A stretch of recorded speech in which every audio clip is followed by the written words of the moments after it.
We are Neocarbon, and we capture carbon at scale with cooling towers. Right now, we are emitting 51 gigatons of CO2 annually. In other words, every hour we emit the weight of the Great Pyramid of Giza, which has dramatic consequences for our climate. So, what do we have to do? Of course, we have to cut emissions.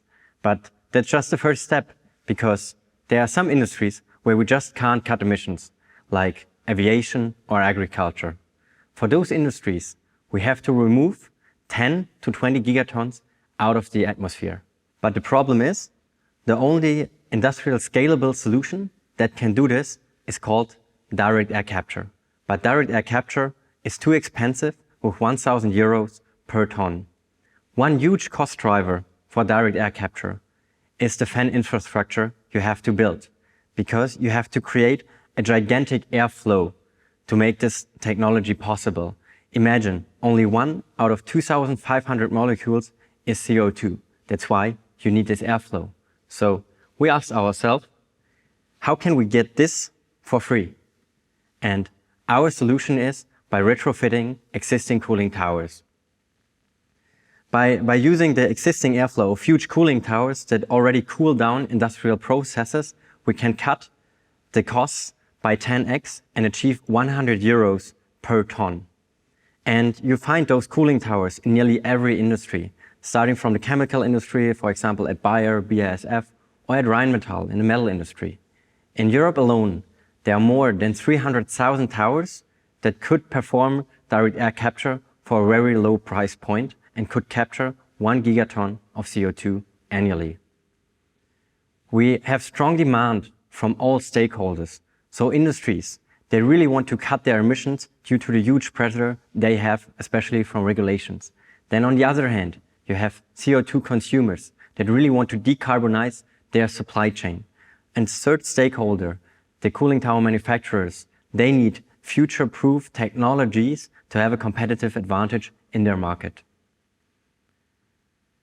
In phase 1, the carbon utilization, we go for our first vertical, the welding industry. The advantages are obvious for us. So they have a lot of regulatory pressure, but they are also having on-site capture and on-site consumption. So no carbon logistics involved. And going vertical by vertical, it's very easy for us to scale because the cooling towers within one industry are quite similar. And of course, the advantage for them is the lower carbon footprint while cutting their costs with no installation costs, because we will take care of these. We will enter this vertical with our cooling tower partner. They have a large installed base of cooling towers. They know all the technical specifications that we need to know to scale fast, and they have the regulatory expertise which we need. For them, they get a future-proof product that gives them their advantage within their market. A 1 trillion euro market is ready to be captured. And this is even the low assumption, just assuming 10 gigatons of CO2 that have to be removed by a price point at 100 euros per ton. After our research, we found more than 300,000 towers within Europe which we could retrofit. Those could capture 1 gigaton of CO2. Just retrofitting 10% of it would generate 10 billion annual revenue for Neocarbon. The DAC market is still in its early days and has to grow by a factor of minimum 1 million. And the fact that climate change is changing so rapidly our life on Earth means we also have to act very fast, and we need cost-effective solutions to do this. And that's exactly where we focus on. Early this year, we have proven the concept of retrofitting a cooling tower. So we have been able to capture the first carbon without interrupting the cooling process of the tower. For that, we can cut the cost of direct air capture. We built the first relationships to universities and industry players. We scaled the team, and in the next step, we will build our MVP and work on the IP protection. And then, later this year, we will raise our seed round. And for this, we have first angel committed and talking to the first VCs. But we are more than happy to start discussions with more people. Then, with this, we will build our first commercial pilot and will generate the first revenue early 2023. Neocarbon is led by a team of startup and science experts helping to solve climate change. I'm René. I have a background in industrial engineering and previous experience at Siemens in the field of R&D and scaled various teams in the startup scene of Berlin to more than 100 people. My co-founder, Sylvain, he has a background in theoretical mathematics and physics, plus additional masters in innovation management and IT. He just exited his previous startup before joining Neocarbon.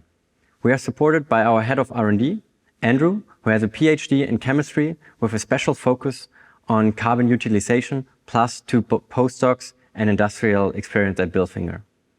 The team is completed by Koji, who was a senior manager at ExxonMobil for more than 5 years in the field of cooling towers.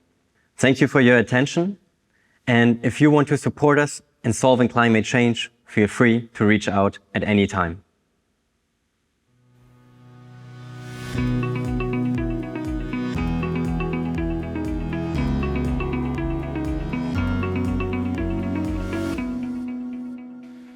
So I've been working in startup and tech for, I think, even before I stopped studying. And actually, I was at my previous company for 5 years. And although it was super exciting, I really was feeling like, okay, I could see around me the climate change more and more visible. And I felt this growing need for impact. And so eventually I decided, okay, it's time for me to jump the gun. And I thought like committing my career to also climate was just the natural next step. I was already doing everything I could in my personal life, and your career is your biggest impact as a person. So yeah, at the end of 2020, I decided to quit, and I spent almost a full year, full time, educating myself on, okay, how could I actually myself have the most impact on helping with this climate crisis? Pretty quickly, direct air capture came up as one of the challenges we're really going to have to solve, and that is very technical, very challenging, and very exciting. So it really talked to me. And it was also one of René's passions, so it actually brought us together. And then we started thinking together, okay, how can we really solve direct air capture, like namely that it's too expensive and it's too slow right now.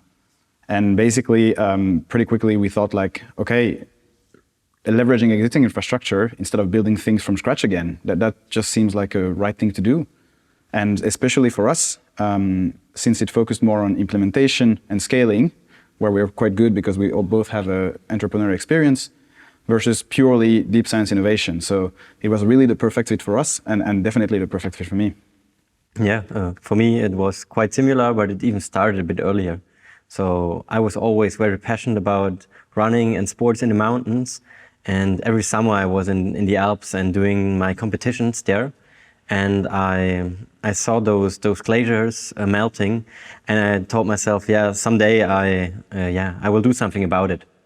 So yeah, first of course I finished my universities, focusing then already on energy and resource management. Then continued with industry experience at Siemens, and then had a lot of experience in the startup scene. And finally I felt ready to follow my passion and do something I really like and what I want to see in the world. I wanted to stand for something, which was super important for me, and it's for Sylvain as well. And so yeah, that's why we started Neocarbon, and yeah, I could not imagine to do anything better with my life right now.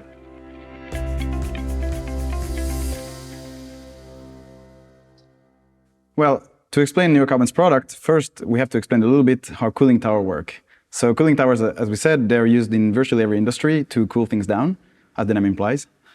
And basically they're also working quite simply. It's a big box where you have water falling down, and then you have a flow of air coming from the bottom. So there's a big fan pushing air to the top. And when this air comes into contact with the water, it evaporates some of it and cools down the rest of the water, because evaporation consumes a lot of heat.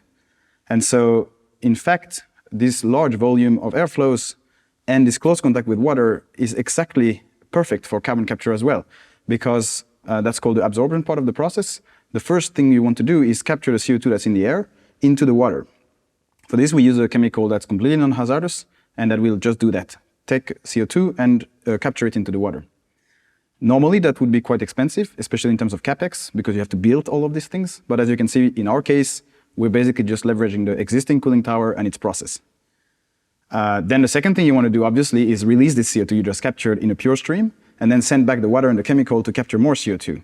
And that is also normally quite expensive. It requires a lot of heat, because you have to break the bond between the chemical and the CO2, which is quite strong, because it had to capture it in the first place.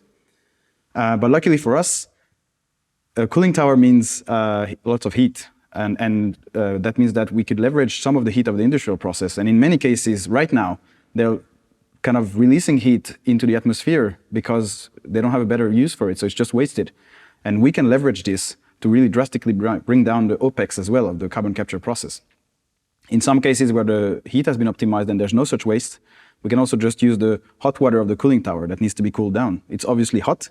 Of course, it's a bit more complicated because it's not that high temperature as the waste heat we could use, but it would work with literally every single tower, so this is very scalable.